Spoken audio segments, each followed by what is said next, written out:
Foodie जायका bye Kalyani Dagar में आपका बहुत बहुत स्वागत है। आज हम बनाने जा रहे हैं नॉर्थ इंडिया की एक बहुत ही फेमस डिश जो कि है मलाई कोफ्ता। आई एम श्योर जितने भी लोग रेस्टोरेंट्स जाते होंगे, बच्चे बड़े, सबको ये डिश बहुत ज़्यादा पसंद है। इसके दो पार्ट्स होते हैं, एक पार्ट होता है ग्रेवी का और एक पार्ट होता है कोफ्ते का। तो मलाई का मतलब ये नहीं होता कि बहुत सारी मलाई यूज़ कर ली हमने डिश में और मलाई कोफ्ता बन गया। इसकी ग्रेवी और इसका कोफ्ता दोनों इस तरह के क्रीमी टेक्सचर के और सॉफ्ट होने चाहिए कि मुंह में जाते ही घुल जाए, जिस तरह से मलाई घुल जाती है। तो इसी वजह से इसको मलाई कोफ्ता कहा जाता है। तो सबसे पहले उसके लिए हम ग्रेवी बनाएंगे और हमने यहाँ पर 1.5 टेबलस्पून देसी घी गरम कर रखा है। आप चाहें तो ऑयल में भी इसको बना सकते हैं। सबसे पहले हम डालेंगे कुछ खड़े मसाले, 1 तेजपत्ता, 3 हरी इलायची, 1 बड़ी इलायची, दालचीनी का टुकड़ा, बिल्कुल थोड़े से यहाँ पर काली मिर्च लिए हुए हैं और 1 चम्मच जीरा।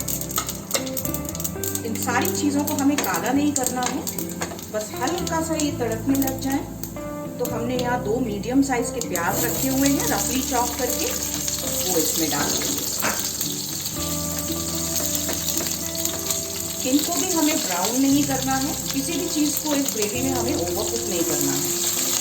तो बिल्कुल हल्का हल्का सा सौते करेंगे इसको जब तक थोड़ी सी ये ट्रांसलूसेंट हो जाए। ये प्याज हमारी हल्की सी कलर चेंज कर चुकी है। यहाँ हमने 10-12 कलियां लहसुन की ले रखी है। छोटा वाला लहसुन है वो डाल देंगे इसमें। 1.5 इंच का अदरक का टुकड़ा है जो हमने इस तरह से चॉप करके रखा हुआ है, वो डालेंगे इसमें।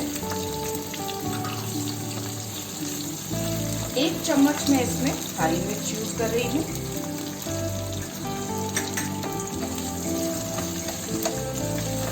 इनको भी लगभग 1 मिनट के लिए हम इसी तरह से पका लेंगे इसमें।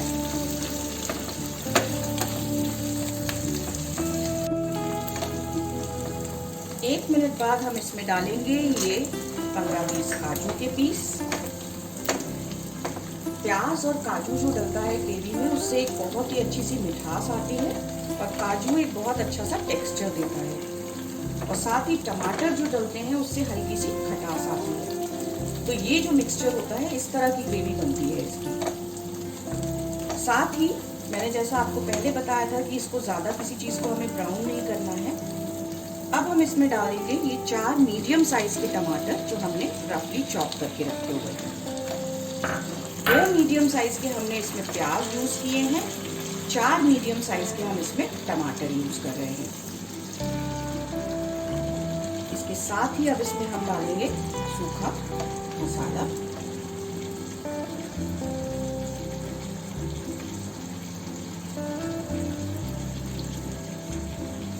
एक टीस्पून में इसमें धनिया पाउडर डाल रही हूँ। 1/4 टीस्पून इसमें हल्दी का यूज होगा। हल्दी बिल्कुल कम यूज होगी इसमें। हरी मिर्च भी डाली है, इसलिए मैं 1/4 टीस्पून ही लाल मिर्च पाउडर डाल रही हूँ इसमें। और टेस्ट के अकॉर्डिंग इसमें जाएगा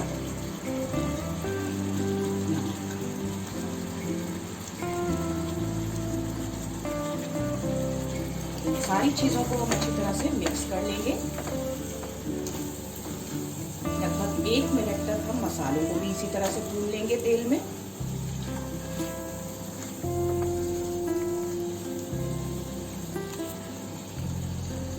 देखिए मसाला भी हमारा घी में अच्छी तरह से भून चुका है। इस वक्त ओवरकुक नहीं करेंगे इसको। अब इसमें हम डालेंगे पानी, उतना पानी जितने में ये सारी चीजें अच्छी तरह से डूब जाएं।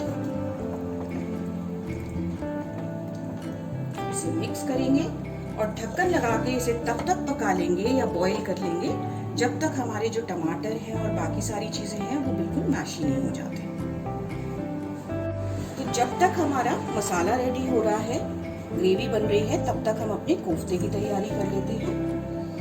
यहाँ पर हमने लिया हुआ है ग्रेट करके पनीर, ये लगभग 150 ग्राम के करीब पनीर है।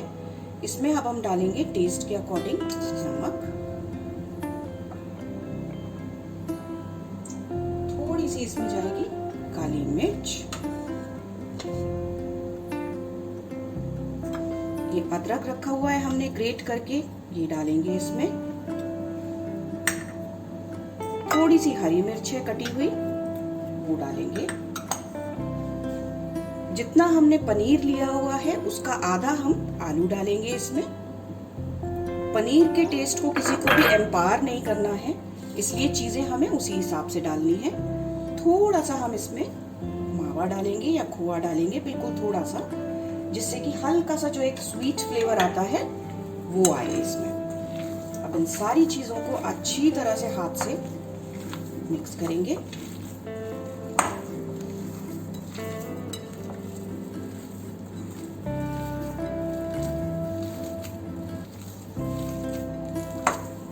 जिस तरह से हम लोग मिठाइयाँ बनाते हैं और तब हम पनीर को या मावे को गूंथते हैं मिक्स करके अच्छी तरह, बिल्कुल उसी तरह से इसके कोफ्ते बनेंगे।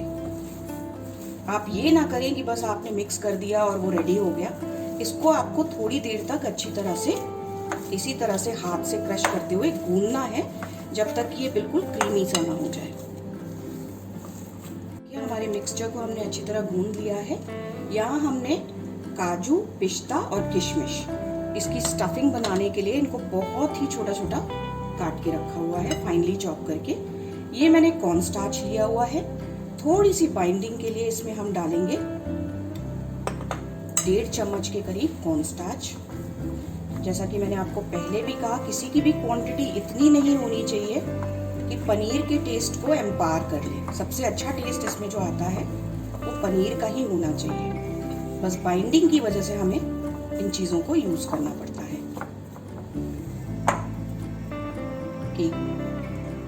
आधा चम्मच के करीब और कॉर्नस्टार्च लिया है मैंने, और आई थिंक ये अच्छी तरह से परफेक्ट हो चुका है।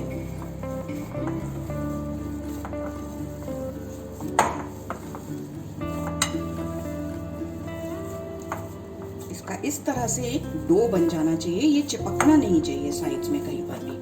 अगर ये चिपकेगा नहीं और डो फॉर्म में आ जाएगा तो इसका मतलब ये परफेक्ट बना है। में हम इसमें डालेंगे 1 इंच के करीब बेकिंग सोडा। बिल्कुल एंड में डाला जाता है इसको। एक बार और इसे अच्छे से मिक्स देंगे और अब हम इसको शेप देते हैं। आप चाहे तो सिलेंड्रिकल शेप, राउंड शेप, जैसा आप बनाना चाहते हैं वैसा बना सकते हैं इसको।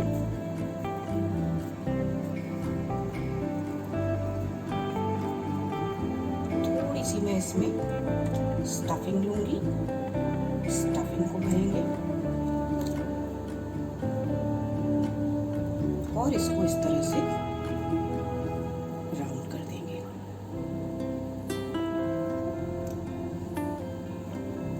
बिल्कुल स्मूथ बॉल होनी चाहिए ये, तो उसको अच्छी तरह से आप राउंड कर लें। देखिए इस तरह से हम सारी बॉल्स अपनी तैयार करके रख लेंगे।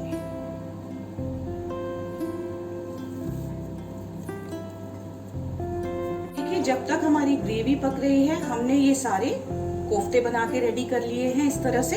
अब हमें इसे फ्राई करना है, उसके लिए मैं इसे साइड में रख देती हूँ। और तब तक चेक करते हैं कि हमारे जो टमाटर हैं वो सॉफ्ट हुए कि नहीं।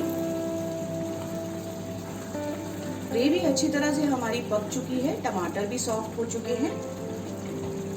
अब हम इसे ठंडा करने के लिए रख देंगे और इस पे चढ़ाएंगे ये ऑयल, जिसमें कि हमें कोफ्ते फ्राई करने हैं। तो देखिए तेल हमारा मीडियम गरम हो चुका है। अब हम इसमें डालेंगे ये कोफ्ते और इनको एकदम, इनकी जो अपर क्रस्ट है ना वो एकदम डार्क ब्राउन फ्राई हो जाए, तब तक हम इनको फ्राई करेंगे।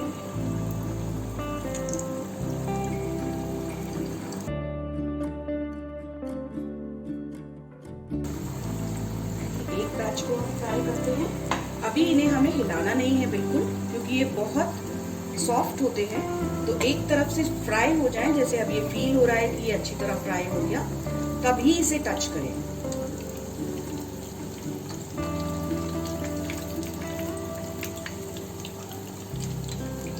बहुत अच्छी तरह फ्राई हो रहे हैं। इसी तरह दोनों तरफ से हमें बिल्कुल इसे डार्क ब्राउन कलर में फ्राई करना है, क्योंकि अंदर से इसको कोई कुकिंग की रिक्वायरमेंट नहीं है।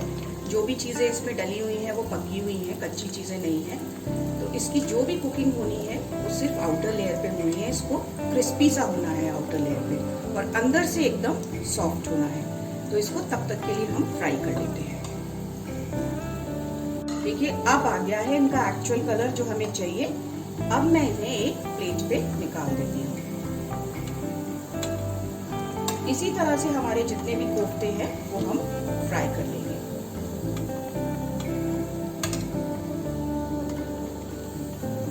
ये हमारे कोफ्ते कितने बढ़िया फ्राई हुए हैं। बिल्कुल गुलाब जामुन का जो कलर होता है उसी तरह का इसमें हमें कलर भी चाहिए होता है, और उसी तरह का इसका टेक्सचर भी होता है। ऊपर से क्रिस्पी लगते हैं, ग्रेवी में जाने के बाद बिल्कुल ही सॉफ्ट हो जाते हैं।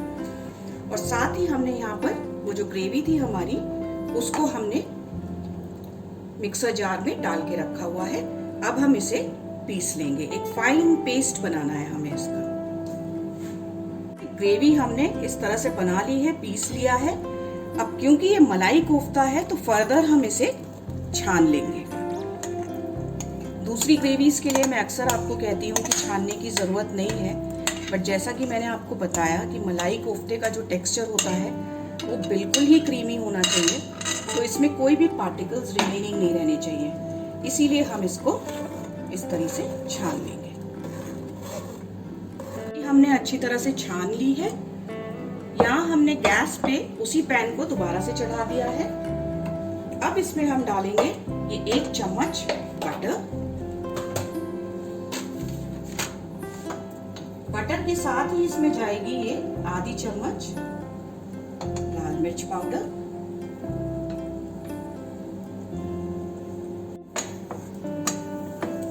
इसको बस 30 सेकेंड्स के लिए हम इस तरह से सौते करेंगे।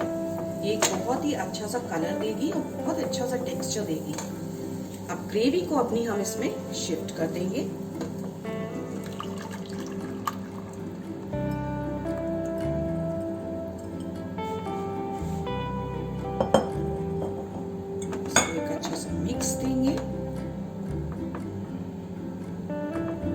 ध्यान रहे कि ये ग्रेवी बहुत ज़्यादा छिटकती है। जैसा कि मैंने आपको पहले भी बताया है अपने वीडियोस में कि जो भी ग्रेवी हम इस तरह से कुक करके पीसते हैं, उसके बाद जब वो बहुत ज़्यादा क्रीमी टेक्सचर की हो जाती है तो दोबारा गर्म करने से वो काफ़ी छिटकती है। तो अब इसको हम इसी तरह से लगभग 10 से 15 मिनट के लिए अच्छी तरह से भून लेंगे। इसको ढक के पका लेंगे। हमारी ग्रेवी को पकते हुए लगभग 10 मिनट हो चुके हैं। बीच बीच में हमने इसे हिला लिया था। आप देख सकते हैं ऊपर थोड़े बहुत ऑयल स्टेन्स आ गए हैं और ये पहले से काफ़ी गाढ़ी भी हो गई है। हमें इसी तरह की कंसिस्टेंसी चाहिए इसकी। तो ये लगभग रेडी है, अपने फाइनल स्टेज पे है। अब हम इसमें डालेंगे अपने लास्ट इंग्रेडिएंट्स। 1/4 टीस्पून मैं इसमें डाल रही हूँ गरम मसाला पाउडर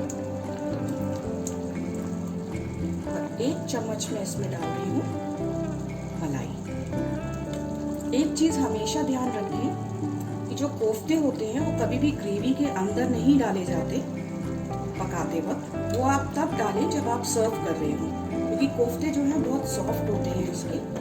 तो हमेशा जब आप सर्व कर रहे हो तब ही कोफ्ते को इसके अंदर डालें, नहीं तो थोड़ी देर में आपके कोफ्ते टूट सकते हैं, बिखर सकते हैं।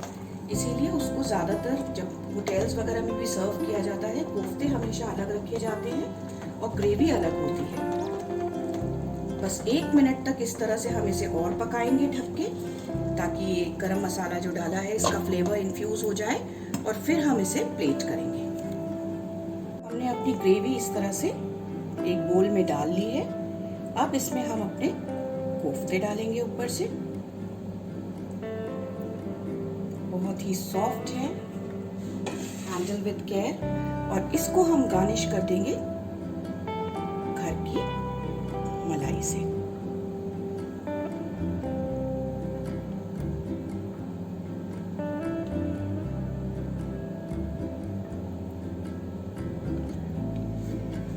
बहुत ही अच्छी सी इसमें से खुशबू आ रही है।